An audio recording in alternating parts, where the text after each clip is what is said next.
Good morning, students. Today we are going to start Chapter 7, Conservation of Plants and Animals. A great variety of plants and animals exist on this earth. You know that they are essential for the well-being and survival of mankind. But today, a major threat to survival of these organisms, that is cutting of trees, what we call by the name deforestation.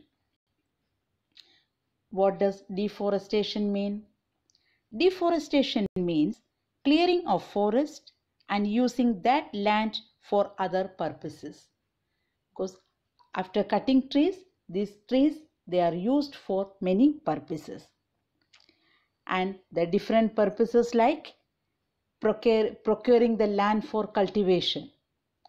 So once the trees are cut, the land can be used for cultivation. Second one, building houses and factories. Then the wood or the trees, they are used for making furniture or can be used as fuel.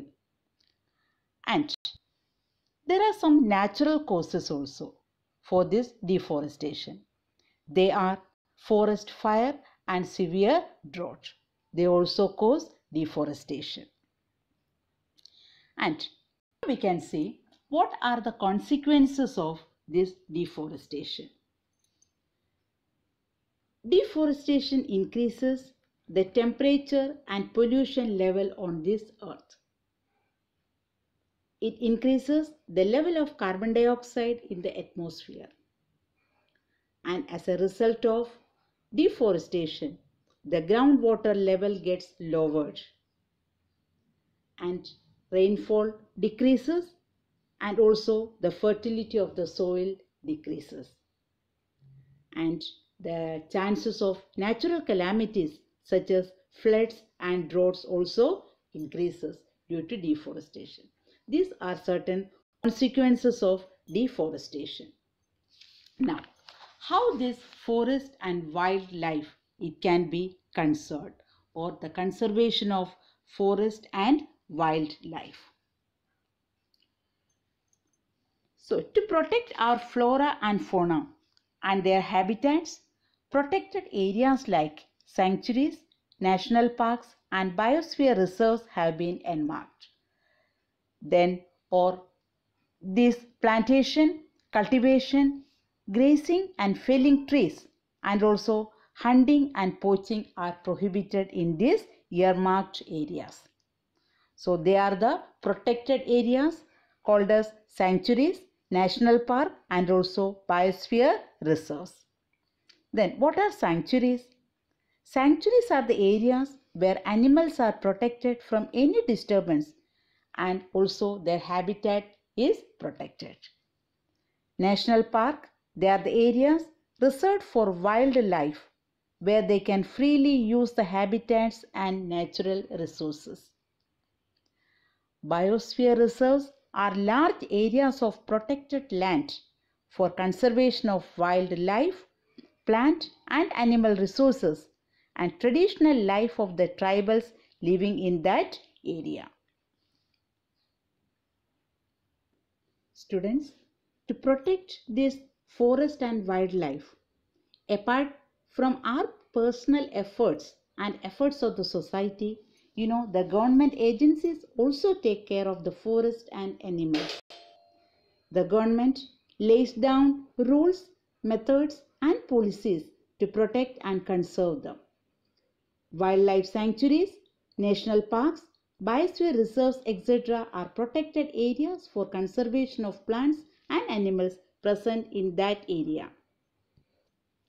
Now we can see what are biosphere reserves. Biosphere reserves are the areas meant for conservation of biodiversity. So you must be knowing that biodiversity is the variety of plants and animals and microorganisms generally found in an area. So what is biodiversity? It's the variety of plants, animals and microorganisms which are generally found in an area. The biosphere reserves help to maintain the biodiversity and culture of that area. The biosphere reserve may also contain other protected areas like national park and wildlife sanctuaries. The Panchmahi Biosphere Reserves consist of one national park named Satpura and two wildlife sanctuaries named Bori and Panchmarhi. Now, we can see the flora and fauna. What is meant by flora and fauna? The plants and animals found in a particular area, they are termed the flora and fauna of that area. So, the plants and animals which are found in a particular area, they are termed as the flora and fauna of that area. In the Panchmahi Biosphere Reserve, sal, teak, mango, jamun, silver ferns, arjun, etc. are the flora or the plants which are found, and chinkara, blue bull, barking deer, cheetal, leopard, wild dog, wolf, etc. are the examples of the fauna of the Panchmahi Biosphere Reserve. There are some species of plants and animals which are found exclusively in a particular area. And you know that species, they are known by the name the endemic species. Then what are endemic species? They are those species of plants and animals which are found exclusively in a particular area. They are not naturally found anywhere else. A particular type of animal or plant, it may be endemic to a zone, a state or a country. Sal and wild mango, they are the two examples of the endemic flora of the Panchmahi Biosphere Reserve. Bison, Indian giant squirrel and flying squirrel are the endemic fauna of this area. The destruction of their habitat, increasing population and introduction of new species may affect the natural habitat of the endemic species and they can endanger their existence. Then what is a species? Species is a group of population which are capable of interbreeding. That means that the members of a species can reproduce fertile offspring only with the members of their own species and not with the members of other species. And members of a species, they have some common characteristics. Now we can see what is a wildlife sanctuary.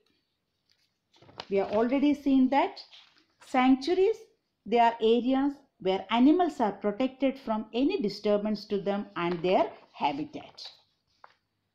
So in wildlife sanctuaries, they provide protection and suitable living conditions to animals.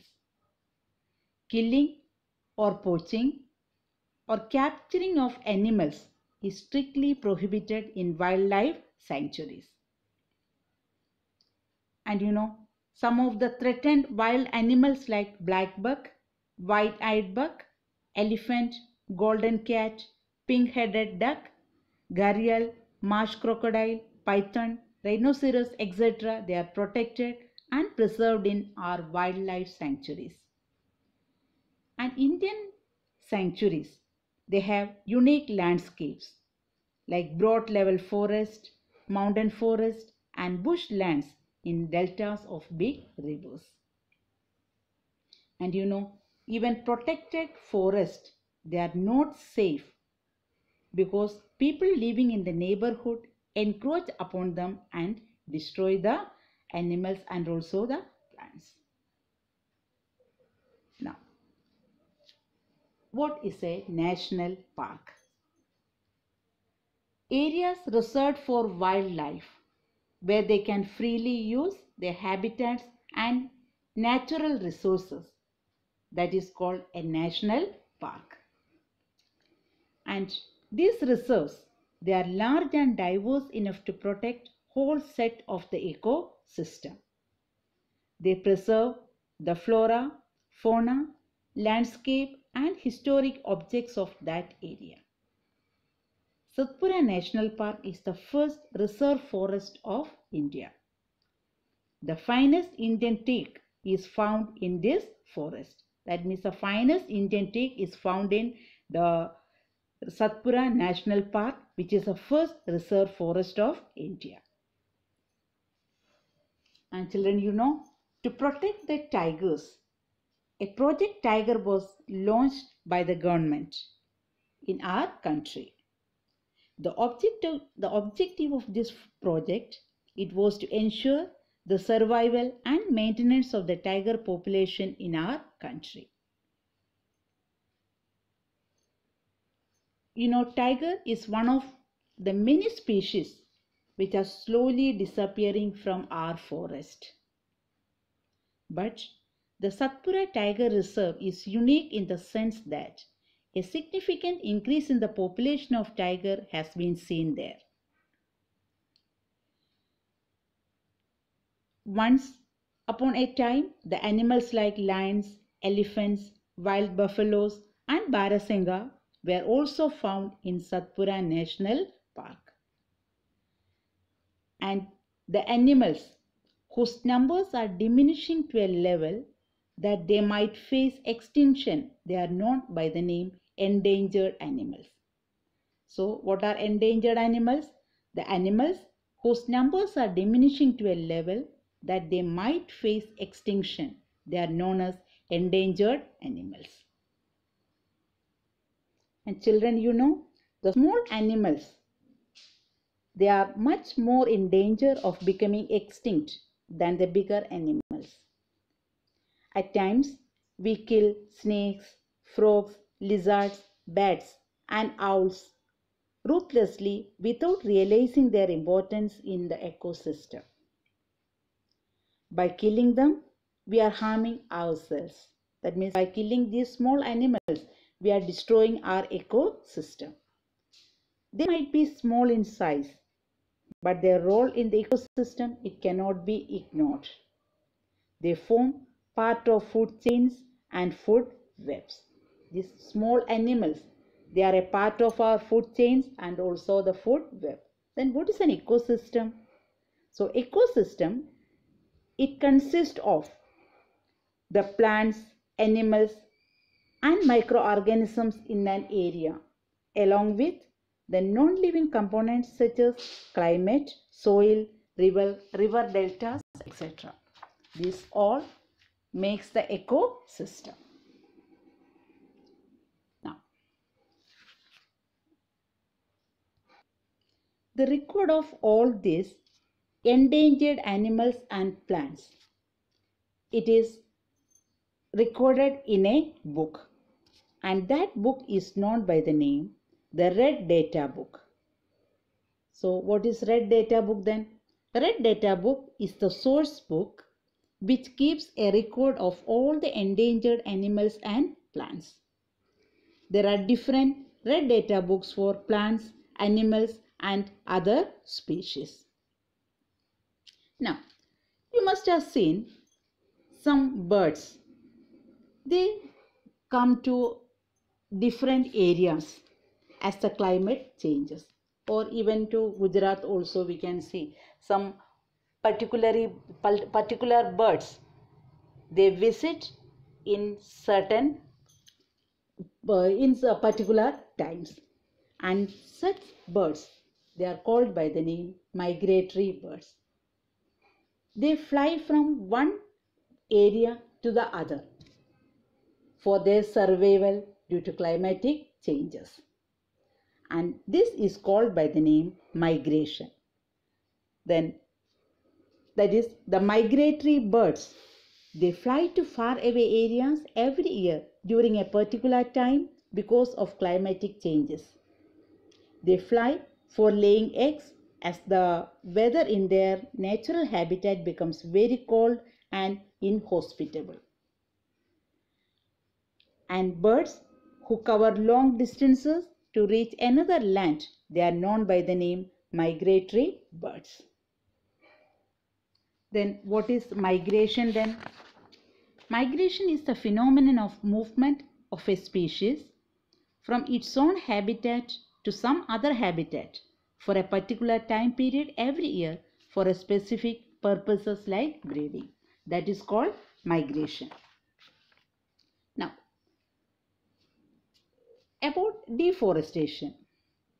Children, you know another cause of deforestation, that is for making paper. You know that paper is made from trees. It takes 17 full grown trees to make 1 ton of paper. Therefore, we should save paper. That means if you are not saving paper properly, we have to destroy the trees for making more and more amount of paper. Paper can be recycled 5 to 7 times for use.